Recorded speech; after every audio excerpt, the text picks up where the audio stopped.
I'm going to make this a short video, hopefully, because I have some caramel popcorn making in the oven, and I probably got about 10 minutes before I have to go stir it again.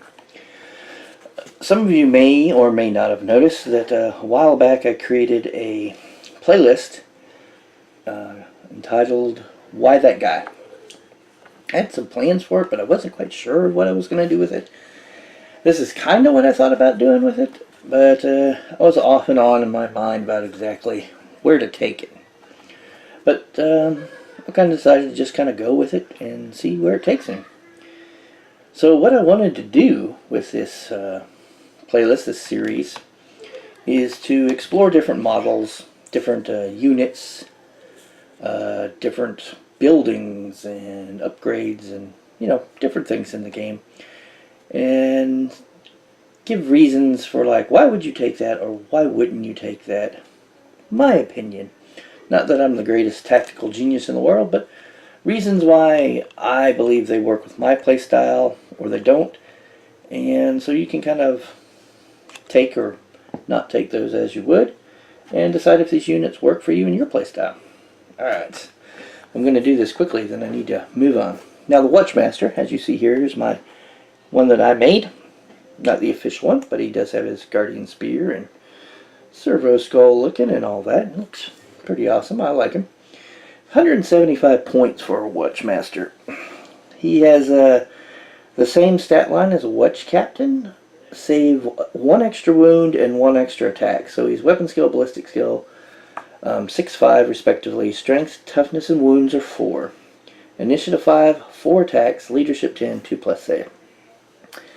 He has the Guardian Spear, which we'll discuss in a little bit, frag grenades, crack grenades, a clavis, an iron halo, and his special rules are independent character. Okay. Mission tactics, pretty much everybody in here gets those. And they shall know no fear. He also gets Master of Tactics, which allows you to change your mission tactics one more extra time per game if you have him as your warlord. He can take special issue war gear or relics of the vigilant. Now, special issue war gear, it's kind of thin in the Deathwatch list, actually. You can take an Auspix, a combat shield, melt-a-bombs, Deathwatch teleport homer, or digital weapons. Now let's go over these options. An Auspix, I don't know, 175 points for someone to carry that around. Not really. Combat shield, no need. He already has an iron halo. Digital weapons, you get 4 attacks on that Guardian Spear. If you were going to take him, yeah, the 10 points for that might be worth it. The teleport homer, there are better ways to get that in your Deathwatch than putting it on him. And melt-a-bombs, he's with the clavis, he's already got some really good ways to deal with vehicles, so I'm not sure if adding that would be useful for him. I wouldn't personally do it. It's not worth that to me. So let's go over the, I got it marked back here. Oops, I bumped him. Get back in space. The one formation that requires him is the Watch Company, which is the Watch Captain. And 4 units, 4 different kill teams, either a unit of veterans or one of the kill teams. So, well, no, that requires a Watch. Wait a minute, I thought there was one that took him. Making mistakes already because I'm trying to rush. Yeah, nothing requires him, actually. I thought that required him, but no, it doesn't. So he's not required in any formations. You can take him as part of the HQ formation in the Black Spear Strike Force, but there are cheaper options than that. So far, not looking so good, because a regular Watch Captain is 95 points. And his only difference is he's got the 2+ save and the extra wound and, you know, the extra attack. So that's a big difference. That's an 80-point spread for those things. Because when we go back here and look at his weapons, the clavis, we'll deal with that one first, subtracts 1 from the weapon skill, ballistic skill, initiative characteristics of any enemy vehicles within 6 inches of him. That's okay. if you're fighting a vehicle heavy army and you're wanting to get him really close to a bunch of vehicles. Maybe someone who has Imperial Knights, large super heavy walkers, large tanks or something like that, but you'll need somebody to get him up there. And his melee weapon, or Guardian Spear, it's both a shooting and melee. It's basically a bolter, and he has special issue ammunition. So he has all those, just like a regular Deathwatch guy. But then his spear is strength +1, AP2, melee, block, and two-handed. Okay, so two-handed, he can only have that. He can't have two weapons, two melee weapons. And it's block. Block basically is when you roll, when your opponent rolls to hit, if they hit you, you can say, hey, I'm going to try to block one of those hits. One attack. And you have to roll higher on a dice than their hit roll. So, say an opponent needs 3s to hit you.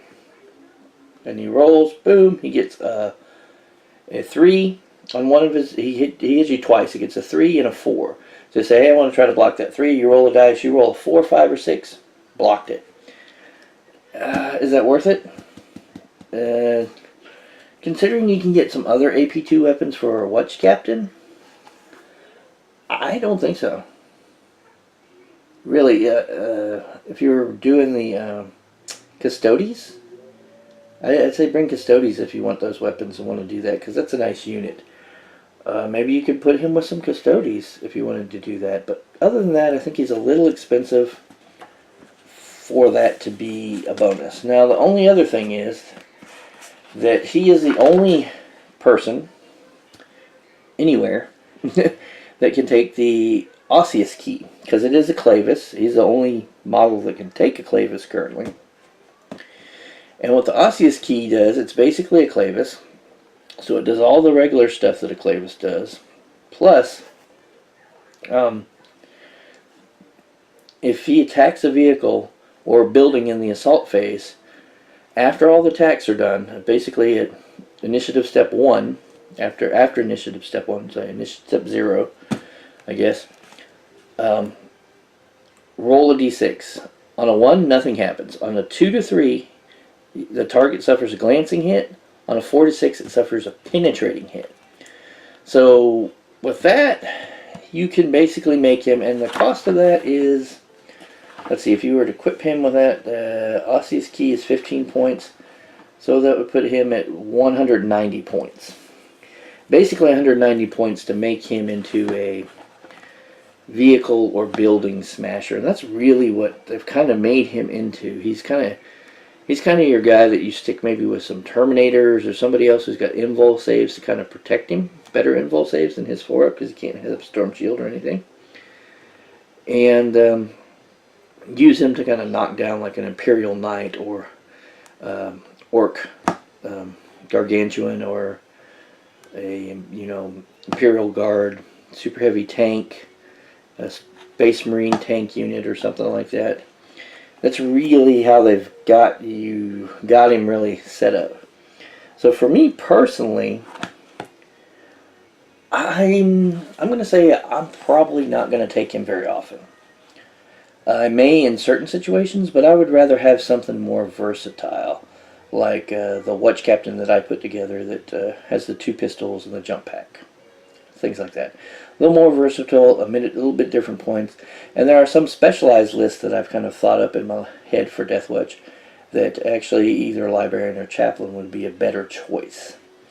So for the Watchmaster, I'm going to say for me, he's going to be a rarely or seldom taken. So that's just my personal opinion. What do you guys think? Let me know, and we can discuss it down in the comments if you want, or on my Facebook page if you want to go there. What do you feel about the Watchmaster? Do you think there's a way to make him something other than a building and car smasher? Or is that really the role that they've kind of locked him into? Alright guys, I hope you liked this video. I hope it helped you out in some way if you're doing a Deathwatch and choosing units. And if you did, please leave me a thumbs up, comment in the comment section. Hey, subscribe to the channel if you haven't subscribed. That's a nice thing. It'll let you know when things are coming out, and so you can get and watch them and get that information. And if you would, share the videos around. That really helps. Also, once you subscribe, click the bell icon that shows up right there by the subscribe button. That'll let you know when the videos come out, because apparently YouTube wants you to go through more steps. Alrighty guys, I'll talk with you later. Have a good one.